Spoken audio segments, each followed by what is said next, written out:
NXT to accomplish in 2021. That what can we expect from NXT in 2021, and which new main points do you think that the brand must reach next year? For me, I'm always looking to make the brands bigger and better. That's what you strive to do, whether that's in the UK and working with our partners there on BT and, continuing to get them exposure of a brand new brand in that market, or whether that's NXT here. For me, it's about building the future.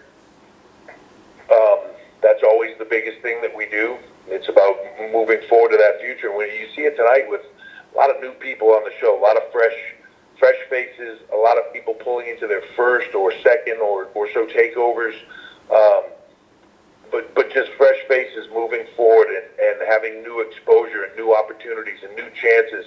And then even when you have, people that have been around for a while, but you see them succeed like Oni and Danny do, where you're just, man, having that success for people like that are grinding every day and are just such great guys, it's awesome. It clicks for them, and here it goes. So more of that, and more of just creating new stars, creating the future. I believe that this is a brand driven by youth and enthusiasm, and will continue to be going forward. It's what we are, and hopefully 2021 will be a bit of a smoother ride for everybody in the world, and we can all just do what we do as opposed to constantly having to work around it.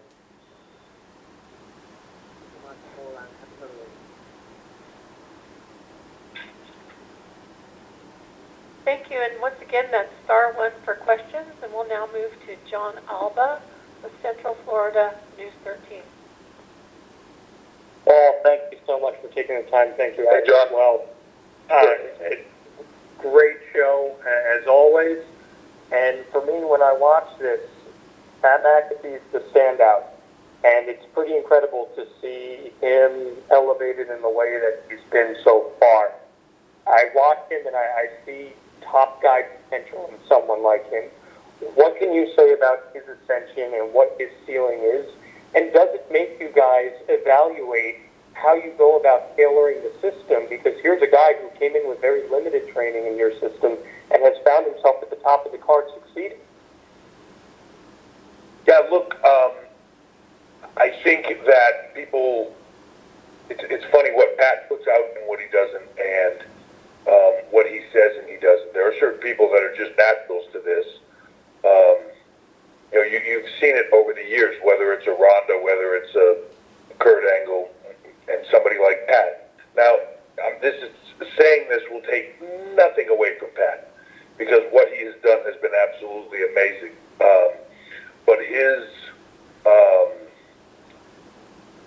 the people that he's been put in with, the people that he's been around, eight guys in War Games tonight, including Pat, all put their heart and soul into that and made it all happen. But that doesn't have to happen, right? The other 7 guys that are in there don't have to make that happen for him, and they don't have to allow that to happen. That's them being pros and unselfish and making people, and so there's a lot of that to the success. But make no mistake about it, Pat's phenomenal. It's funny because people talk about the system. There have been a lot of people that have come into this that have been turned into superstars that had never stepped in the ring before. And the system works. There are people that have come from other places where they've had incredible success, and you allow them to apply that here, and then you help them take that success to another level. You teach them the stuff that they don't know, and I don't mean that as a knock on anybody, because nobody knows everything, and this business constantly changes, and you all grow and learn and move together, and that's the beauty of this. And what we do, being a WWE superstar, in some ways it's an individualized thing, because it's about you and your stardom and your brand and all those things, but it's also a team endeavor, because you cannot You cannot do it without the person across the ring from you, or people across the ring from you, or people by your side. It takes a lot of people to make a star. It takes a lot of people to get that done.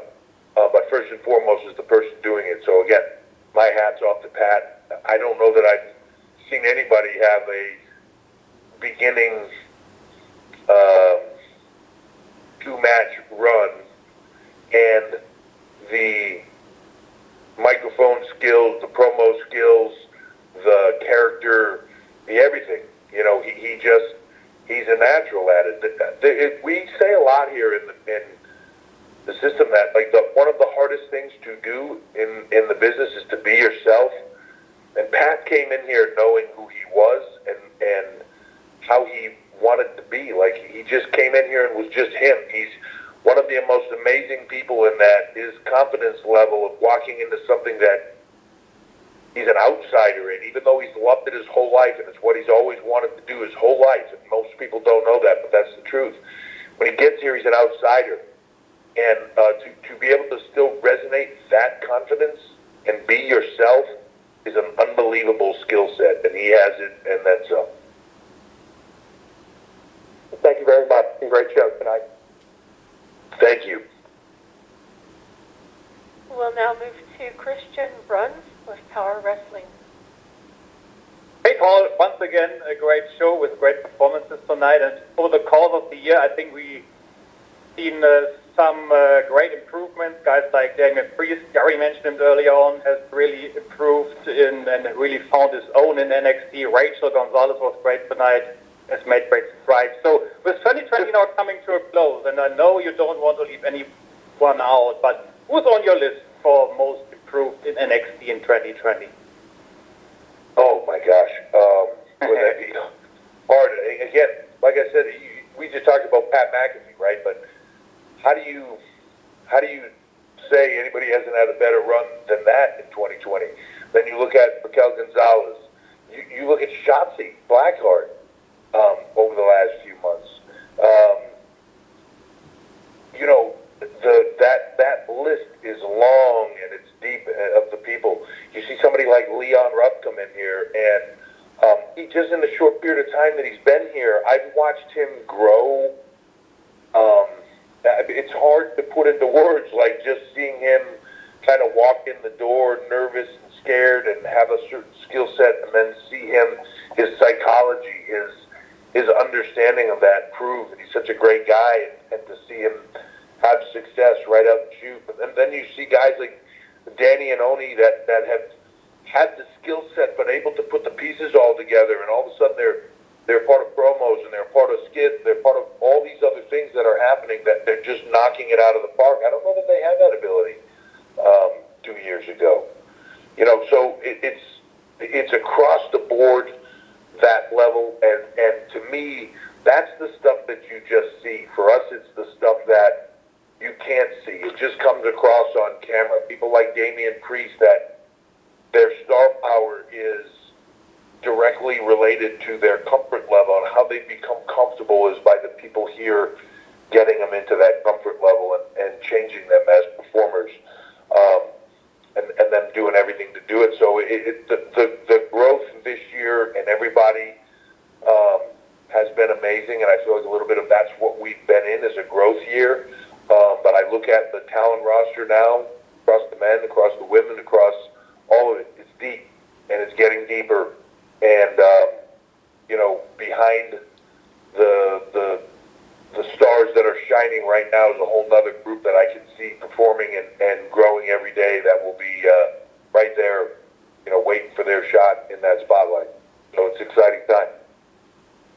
Yeah, it looks like there are great things in store for 2021. So very much looking forward to it. Thank you. Thank you so much. Thank you. And next from Wrestling Inc., we have Nick Hausman. Hi, Paul. Thank you very much for taking the time.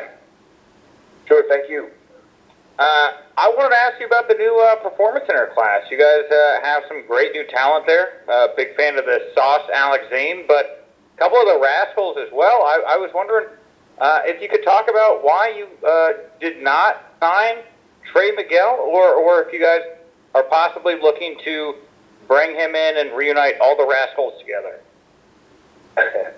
Well, look, I don't want to talk about why people are or are not here.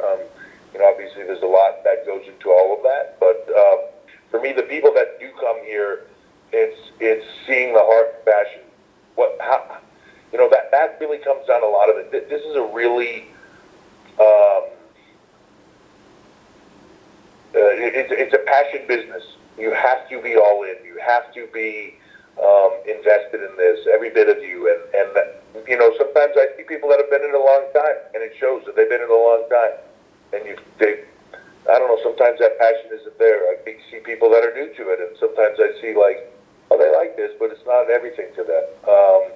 There are times when I see people like I see coming in the door now where I just go, man, they're passionate, they're hard, they live, breathe, eat this.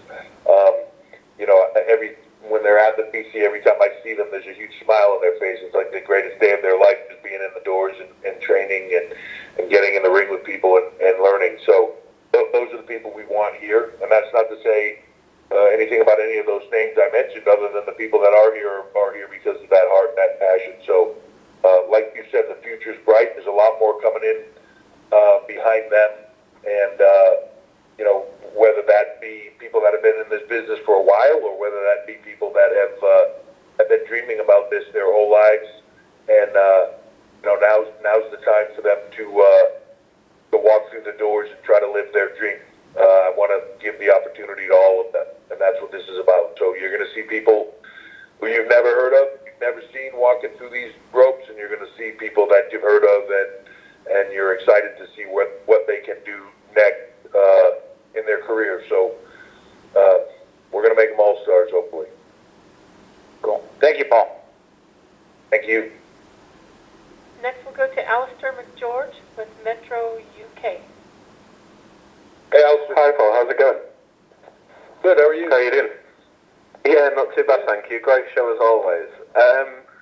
We've seen kind of this sort of Great American Bash, Halloween Havoc, and now New Year's Evil. So I was wondering, first of all, how beneficial is this model of the themed TV specials, and could we see it adopted by NXT UK in the future?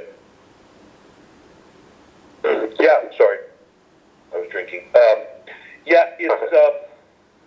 I think to have those sort of tentpole opportunities is very important. And to build two big events, to build two big moments, this business in some ways is like a great book. Every show is a different chapter. Some of the chapters are set up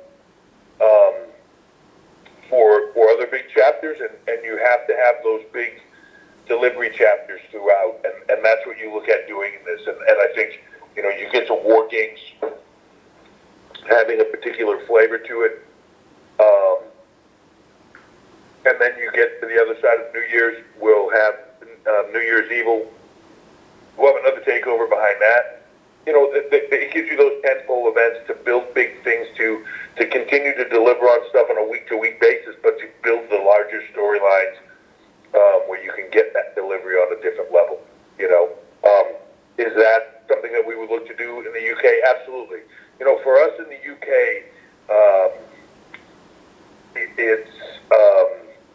it was really a part of getting it started again and getting everybody back engaged again. That brand had kind of just